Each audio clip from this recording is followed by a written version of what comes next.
Welcome everyone. Welcome into Dropkick DiSKussions presented by Sportskeeda.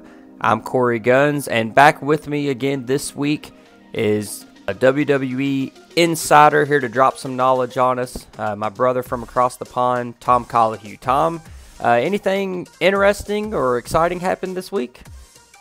I want to say no. I'd love to be able to say no. I'm not going to be able to say no. You've got big news in wrestling. You've got AEW is now lining up against NXT. That's big news. Is that what we're talking about? Are we talking about that? That's one of the things on the schedule. That'll be one of many things that I think we'll discuss, but we'll get there. So, but today, since you mentioned it, let's start off with the brewing NXT versus AEW War on Wednesday nights. We had the big announcement this week that NXT would be going live on Wednesday nights on the USA Network. Talk to me a little bit about how long has this been in the works? What is the motivation for this? Is this strictly a power move against AEW? Tell me what you know and what you've been hearing about NXT going live on USA. Well, there has been a lot of press releases coming out of WWE about this one. It's very clear what message they want to come out. But from what I can tell, and when you look at NXT at the moment, it sure looks like this one's been in the works for quite a while. It could be just purely reactive trying to block AEW. Nothing is coming out of WWE saying that, but certainly that's the perception of a lot of fans. But it seems as though this has been in the works for a while. You can see NXT is stockpiled heavily. They've kept hold of their top stars despite the amount of time some of them have been there. Shayna Baszler are expected to be on the main roster a long time previous.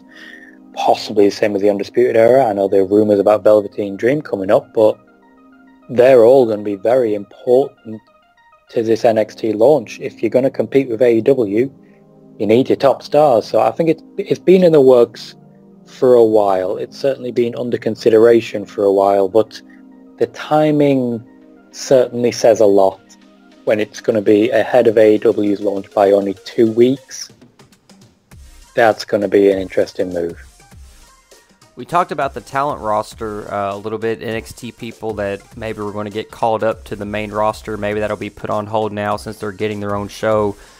Is there anyone that's on the main roster that you could see possibly being called down to NXT, or is that even something that maybe has been discussed behind the scenes, that the rosters do seem a little bit crowded at times, especially on a show like SmackDown that's only 2 hours, and even Raw with 3 hours still seems like there's a lot of names that they have trouble featuring on a regular basis. So could that be something that the WWE would explore, is to have some talents come back down to NXT and be featured on their show more regularly and maybe more prominently? I would definitely expect to see more movement between the brands. I would also say with NXT going live, it's not so much a move down as a move sideways now. When you look at a lot of the interconnection between NXT, NXT UK, 205 Live, even recently with Tyler Breeze and Fandango coming down, it is a lot more fluid a roster at the moment. Now, with the wildcard rule expecting to be wrapping up soon, and having very solid Raw and SmackDown, I would imagine there is a little window whereby people can move. And I'd expect quite a few people to take that option. I'd expect a few from 205 Live. If Drew Gulak wasn't the champion, I'd expect he'd maybe appear in NXT again. But there's also a few people that may have been called up too early. You look at your Apollo Crews. You look at someone who maybe doesn't have a storyline right now. Roderick Strong was moved to 205 Live for a tournament, came back to NXT when he had a storyline ready for him. Maybe someone like Apollo Crews could benefit from that. I've mentioned Ali could benefit potentially. There are quite a few people who could really make a name for themselves in that way. But I think also if you're going to be launching a program in direct competition, you're going to want big names who, maybe don't have anything right now that they're going with. I'm talking people like Baron Corbin, who doesn't have a specific storyline right now, but could easily make a big impact at NXT, competing with their top faces. Corbin versus Gargano could be interesting, for example. I would also expect it the other way. The women's tag titles haven't got any competitors left, really. So let's see, maybe Dakota Kai and Tegan Knox? I want to say Tegan Knox. Yeah, I think so.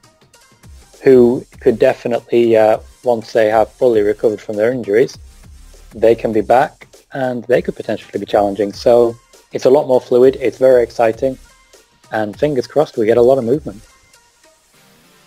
Let me ask you about the other side of the coin to that point. We've seen so many NXT talents in the past that seem to be very over with the crowds and were top names on NXT, and then they get called up to the main roster and are flash in the pans, or maybe don't really have as much of a career on the main roster, quote unquote, as NXT. Just like you said, they don't have a storyline really made for them. They just kind of call them up because they feel it's time. They've been in NXT too long. So for the NXT talents, people like the Velveteen Dream, maybe even the Undisputed Era. Would this be a situation where now that they have their own live show, they may not be as excited or as in a rush to get up to Raw or SmackDown, since they've got a good thing going with NXT and the NXT audience? Now that they've got their own live 2-hour show, maybe the allure of SmackDown and Raw isn't as great as it once was. I would definitely agree with that. Johnny Gargano has made comments about this recently in interviews, that his attention is very much on NXT and he's very happy where he is. I think, unfortunately, quite a few people, you look at EC3 as a perfect example, have come up and made no impact whatsoever. And it's very unfortunate because he's a talented wrestler, but I don't think he made that much of an impact in NXT anyway, so maybe he's not the perfect example. He might do well with another shot. He might do well with an extra hour. There were other people who came up. Lacey Evans got a very negative reception. That's not necessarily a bad thing. She is a heel, but she could potentially benefit from going back down with all the extra impetus and extra recognition that she's had. That could be beneficial. When you look at people, Velveteen Dream is another one who is on a very strong run. He's been putting on very good matches. He's currently holding the North American Championship. He's made a real name for himself. And with the crowd being so contained, in that so many people there will be watching 3 or 4 week recordings in a row, and they're there for almost every one, quite a lot of them. You get such a loud, emotive response that comes out great at takeovers and big shows like that. It's a very, very different atmosphere when you change to a different roster. Very different. Well, let's talk about who might be overseeing NXT when it goes live. You reported on Twitter that there's rumblings backstage or around the business that Vince McMahon may be taking a little bit of a step back from the day-to-day operations. We know that maybe he's already given a little bit of the reins over to Paul Heyman on Raw and Eric Bischoff on SmackDown. And you might assume that Triple H would be that guy to kind of take that role for the NXT brand. What are you hearing about Vince McMahon kind of taking a step back from the company? And do you believe that it's actually going to happen? Well, Vince himself said in a company call quite recently, and I'm paraphrasing, I don't have the exact quote from me, but he wasn't going to be in amongst the weeds as much. He was going to be overseeing big picture, but maybe wasn't going to be so involved in the day-to-day. From what I'm hearing, that is now beginning to happen. It was certainly out of the ordinary to hear that he wasn't at the last Raw or SmackDown shows. But it shows the faith he has in the people with him, in Heyman. Now in Bischoff, you got to remember, he's been rewriting SmackDown on the fly very recently, and yet he had enough faith in his team not to be there. That's very unusual for Vince McMahon. He's well known to be a very big control freak, and it's not necessarily a bad thing because he's created an empire all of his own. So he's been very successful with that. With NXT moving, there is a fan perception that Vince McMahon will be more involved. WWE have rushed to make press releases to say that it's not going to change. Triple H will still be in charge. And Triple H has not had a responsibility over a show of this ilk before. He's had responsibility over the network shows, the takeovers, NXT UK, all pre-recorded. This will be a live event, 2 hours, so it'll be new for him, and it shows the trust in him, in Heyman, in Bischoff. Vince McMahon will never completely step away. I don't believe for a second he will ever completely walk away and say, look, you're in charge now. I don't think he's capable of that. But now might be the perfect time for him to take a bit more of a back seat, let his team sink or swim, and work on the XFL. That was my next question. Was, is it simply coincidence that this report comes out the same week that we get the unveiling of the XFL team names and logos, and we hear that Landry Fields, formerly of the Pittsburgh Steelers in the NFL, is kind of the first big name to sign with the XFL. So I got to think, obviously, that's not just purely coincidence that at the same week that the XFL kind of is becoming a real thing, that we also hear that Vince McMahon is going to hand over at least some of the responsibility on the wrestling side to these other names. I don't think it's a coincidence, no. Vince has been working very, very hard backstage. There is a lot to respect in this regard. He has been running all the shows, and he's been making these deals for the XFL. It's very impressive, but I don't think it's sustainable. You can't be working that hard all the time. So I don't think it's a coincidence. These are moments when big news is coming out on so many different areas. And he's got to think, what is the best way to deliver the best product in all of these areas? So I think that's why he's considering it at this point, that this is the right time. Let me ask you one more thing before we move on. Do you know, or what can you tell us about the roles, the actual positions that Paul Heyman and Eric Bischoff hold on the respective shows? Are they writing the shows? Are they simply just kind of overseers and making sure that what Vince is wanting is getting done? We've heard, or at least I've, as a fan, read and seen conflicting reports, especially about Bischoff, about is he a member of creative? Is he simply a figurehead that works with, getting network deals worked out and kind of more on the television business side of things? And that maybe Heyman is a little bit more of a creative force on Raw as opposed to his role on SmackDown. So can you tell us anything about if either of these guys' roles has really been hammered down and what exactly they're doing on their brands? It's certainly possible it hasn't been completely set in stone. The company haven't exactly made every possible effort to the press and said, look, this is exactly what they'll be doing. And I think that's because they're not entirely sure yet.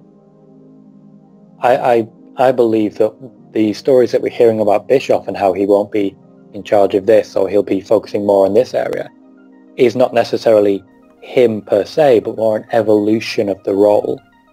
Now that Heyman started the role, they're starting to see how he can be most effective.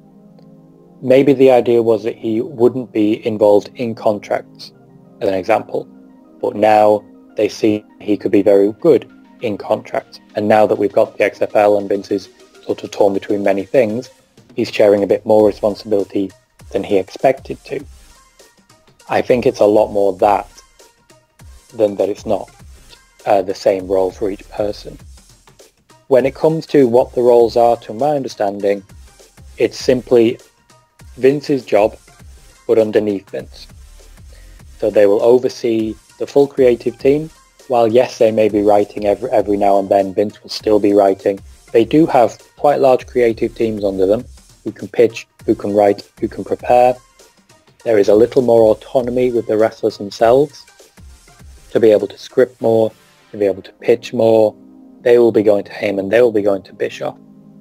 And there is a responsibility on the executive directors to sort of have a lot of those conversations. Like I read the report today that Braun Strowman and Vince McMahon had a conversation, kicked everyone out of the room and had a conversation about where he was going. That's very good to defuse what could potentially become a situation. That's talent relations. That's an important thing.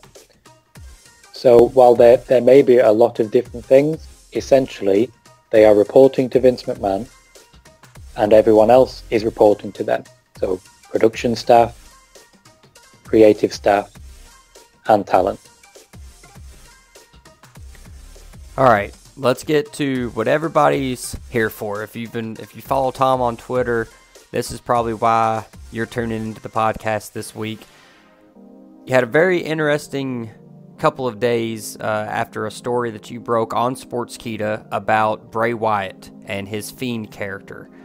You had made a report about possibilities of him toning down the character, that maybe there were going to be some changes made, maybe some things that the WWE was going to hold off just for pay-per-views, or maybe later on in some of the later hours of television shows, just because of the presentation of the character itself.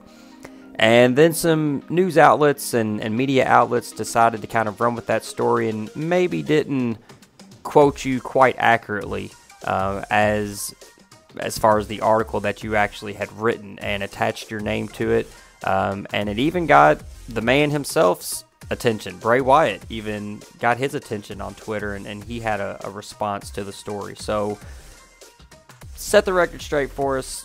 Give us a little background. What happened? What was it that you reported? What was the misunderstanding? And the floor is yours to kind of address what I know has been a big topic on Twitter and making its rounds on the wrestling dirt sheets, as they say. So let us know, clear the air for us.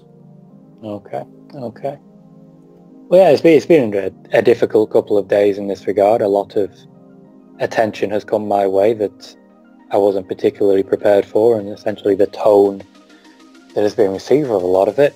What I reported essentially comes down to something very simple. At the moment, the WWE is going more edgy. Bray Wyatt is a perfect example of that. He is quite intense, he is quite extreme, he is quite exciting. We haven't seen this much dedication to a character since The Undertaker. This is a very exciting time for this. The story mostly hinged on the fact that not everyone in the company is 100% behind moving away from PG. They've worked in PG for a long time. They are happy in that environment. So there are people out there who do believe it should still be quite PG, who want to have conversations. Where is this going? How do we present this? How do we make this the best fit for everyone? What I reported was quite simply that these conversations are happening. There were a couple of things that came out of these conversations that I was told about. I had multiple sources telling me these. One of the suggestions was that we would see less of certain aspects, for example, the Lantern. The Lantern earned rave reviews, but also scared quite a few people and seemed a bit extreme. It's why, for example, it's been edited out of the YouTube video. It's why we haven't seen it until SummerSlam. It's why we haven't seen it after SummerSlam either. Don't get me wrong, it could pop up at any time. We could get a different one at every pay-per-view.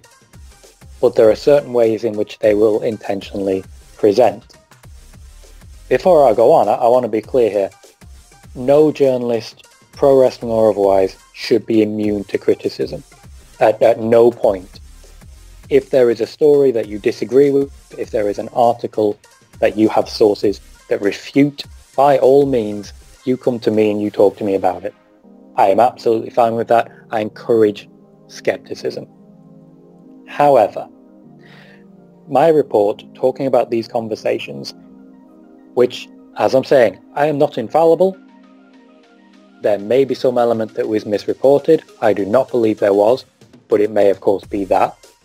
It was misinterpreted, shall we say, by several websites.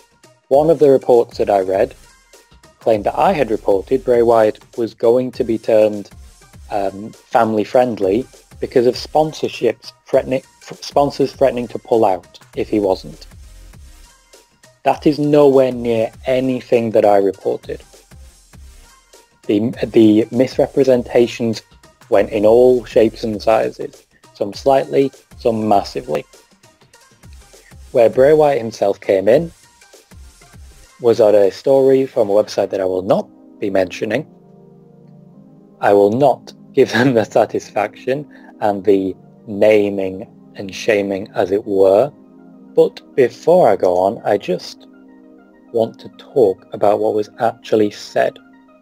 I want to read what Bray actually said. I'm just pulling it up now.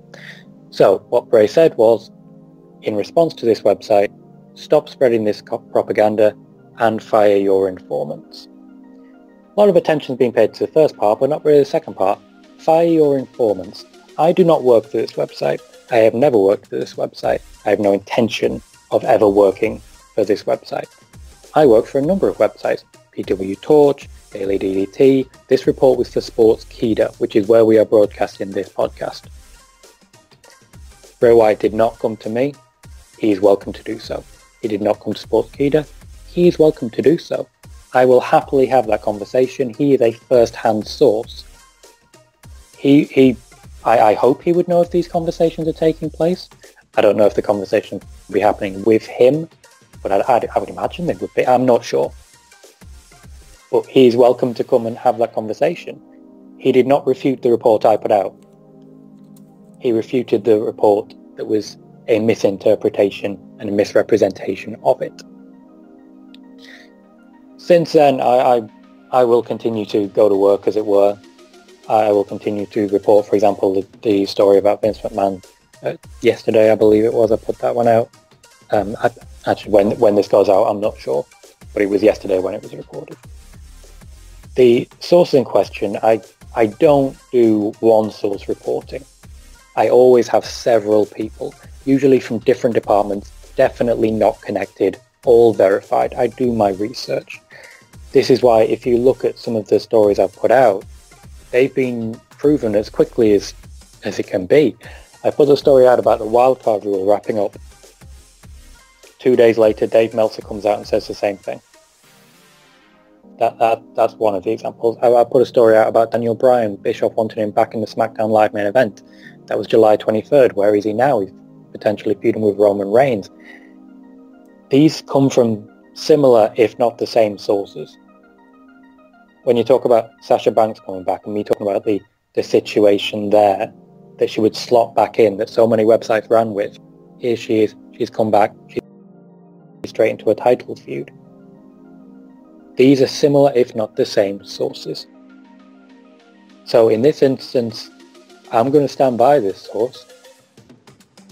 If I'm proven wrong, I'm proven wrong. If Bray Wyatt wants to talk to me, welcome to do that. If anyone wants to talk to me, welcome to do that. No journalist is immune to criticism. No journalist should be here for their own ego. And I would never want to be that person. So you said that you have not heard from Bray Wyatt personally. He hasn't sent you, a message on Twitter or anything like that. The tweet that he sent in response to your misquoted report, was it your impression that that was a tweet made by Bray Wyatt the man, or him simply tweeting in character? What was your impression when you saw that? That's a good question. Bray Wyatt always seems to be in character. It's one of my favourite things about him. I don't think many people have actually met the man, as it were, in the rest of the media. Everything I've seen, there was a interview he did with Sam Roberts after the Elimination Chamber when he won the title. He was in character for so much of that. And he's so dedicated to who he is and who he is being. And I give him great credit for that. I think it was the character. As I say, I don't know if he would have been involved in the discussions that I'm referring to. But Bray Wyatt, the character, would definitely argue with anyone who tries to tell him he's going to be family friendly. You responded to this on Twitter when it happened, and if you don't follow Tom on Twitter, you can follow him at Colohue, and I definitely suggest that you do if you're not following already. I can vouch for Tom and exactly what he's saying, that he reports his stories, he's researched his stories, and he's not wrong often, I can tell you that. So if you're not following him on Twitter, make sure that you do that after you listen to this podcast. But you addressed this on Twitter, and you said something interesting that I wanted to ask you about. You made an assertion that in the wrestling community, wrestling journalists or dirt sheet writers, if you want to call them that, have a sense of celebrity or sometimes treated as celebrities by wrestling fans that isn't really there in national media. But to the wrestling community, you know, and I would have to, I'm assuming here, but, you know, referencing guys like Dave Meltzer and people like that are almost seen as celebrities in the community and make themselves almost part of the wrestling business. You know, they'll report something, and then when that report turns out to be false, they'll say, oh, well, they changed it, and they changed it because they were mad about plans leaking, or they were mad that I reported this a week ago, so they changed the plans because they were mad that it got out early. Do you think that that type of celebrity surrounding some wrestling journalists, has it become a hindrance to the business? You know, has it become a hindrance to guys like you who are just trying to report the facts and report what you hear, and then other media outlets take it and run with it and maybe spin it a certain way and try to make things sound a certain way that you know, didn't intend, or, you know, just like with this situation, misquoting you and putting in information that was never in your initial report? What do you think, you know, what type of effect has that had on journalists like yourself? I just thought that was really interesting when you talked about the celebrity status of, you know, some of these quote-unquote wrestling journalists. Well, I will definitely stand by that assertion. I think with a lot of people, it's not necessarily their doing. It's a bit of a cult of personality, as it were. And I know I've been talking about CM Punk on Twitter today, so obviously that phrase is in my head. But yeah, I think there's a definite cult of personality about quite a lot. Dave Meltzer's obviously a very well-known name. But you look at the way he interacts with people, the way he has moves named after him from the Young Bucks. I doubt they would have done that if they didn't think they would get more over by association with him, which I think is unusual for media in general. So like I said, I don't think it's necessarily his fault. I think Meltzer gets misquoted so many times when he'll be on a podcast and he'll be sharing his opinion and it'll be reported as fact all over the globe. I think the more prominent you get, the more people put words in your mouth, the more, even if they potentially mean well, they want you to be this larger-than-life character. Because when you're in a wrestling community, everyone's this larger-than-life character. You get people trying to emulate it on Twitter and saying, oh, I'm a heel. No, you're just being an annoying person. You're calling yourself a heel. You're just giving yourself license to be one of those people on social media that we want to get rid of. And yeah, in the wrestling community, you do have these characters, these people who are based on characters who try to be these certain things, and even roleplay accounts. There's a place for all of this, but when it comes to the media, we need to remember what we're here for. We're not here to toot our own horn. We're not here to be celebrity. We're here to inform. We're here to hold up the mirror to the companies, so on, and hold them accountable for their choices, for their actions. We're here to report, to cover, to support in that regard. There are nuances to what we are here for, but the media serves an important purpose in all walks of life, to inform, to make sure people know what they're getting into, so that you know what's happening with the WWE in Saudi Arabia, so you know if you want to support it. Some people do, some people don't. They're entitled to have the information to make that choice. That's just an example and a prominent one. There are other companies that do the same thing. The amount that's coming out of AEW, which follows many socialist trends, for example, when you look at AOC, Alejandro Ocasio-Cortez, connecting on Twitter like that. These are things that maybe you can make those connections, you can find out those details and help inform. That's what we're here for. We're not here to be celebrities. We're not here to say, oh, I got this, I got this. Potentially, and I say this, not many people seem to realize that I work a full-time job because I don't make very much money doing this. Now, I could shout from the rooftops, oh, I knew this, I knew this. I could continually try to accrue this personality power behind me and potentially make more money for it. But at that point, I lose my integrity. Because if I'm trying to chase celebrity and trying to be first to the post, or first past the post, as it were, and no matter what, oh, I said it first, or I got this and you don't have this, or taking the risk and only taking one or two sources when you should be getting 3 or 4, you're not doing the job right. Last question, and then we'll put this thing to bed.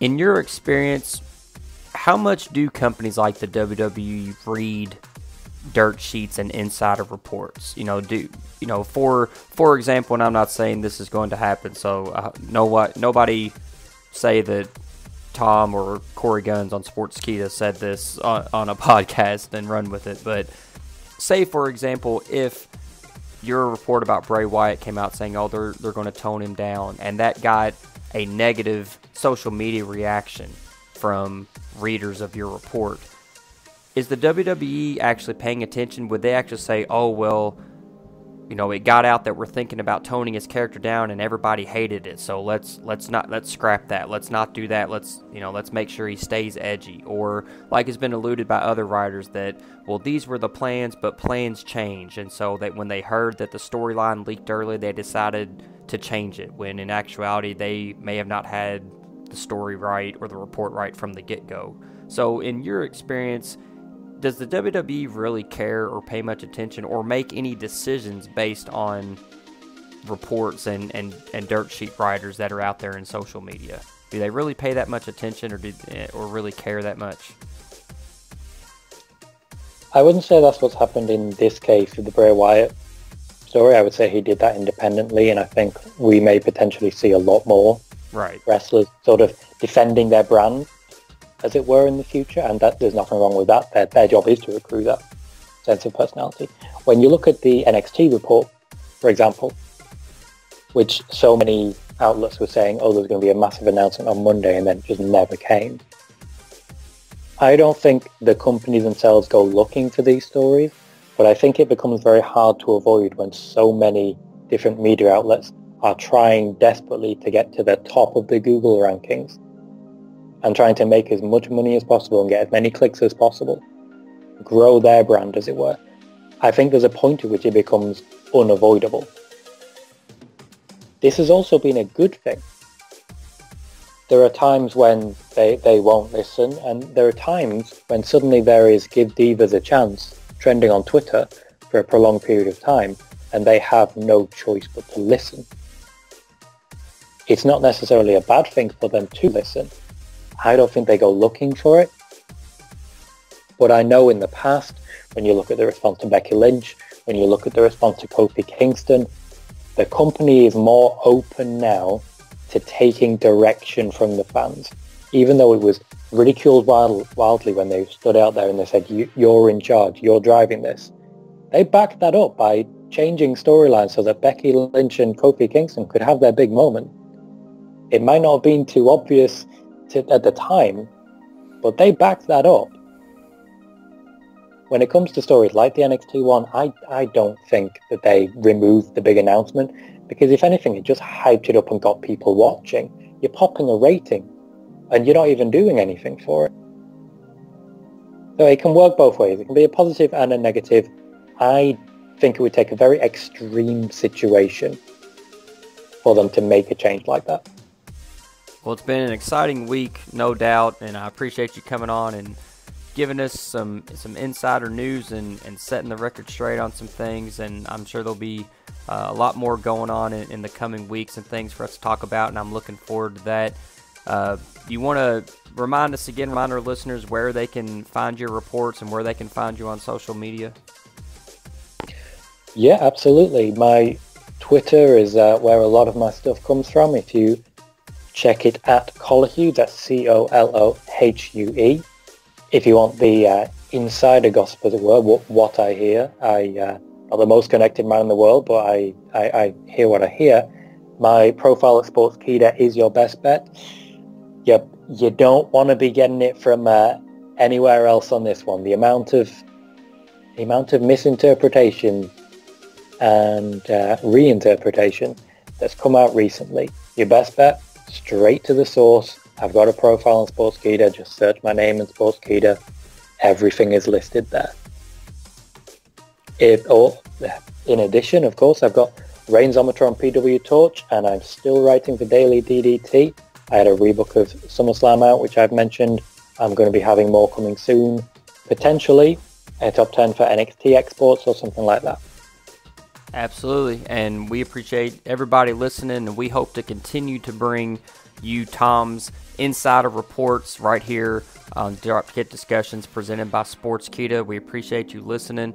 Tom, I can't wait for us to do this again. Thanks, Korey. Looking forward to it. Thank you guys for listening. Again, I'm Korey Gunz. You can follow me on Twitter at Korey Gunz, and make sure if you've listened and enjoyed the episode that you subscribe to the Sportskeeda YouTube channel so that you get all of the updates and notifications when new podcast episodes like this one with Tom and some of his insider reports and late breaking news pops up. And we will see you guys next time on Dropkick DiSKussions.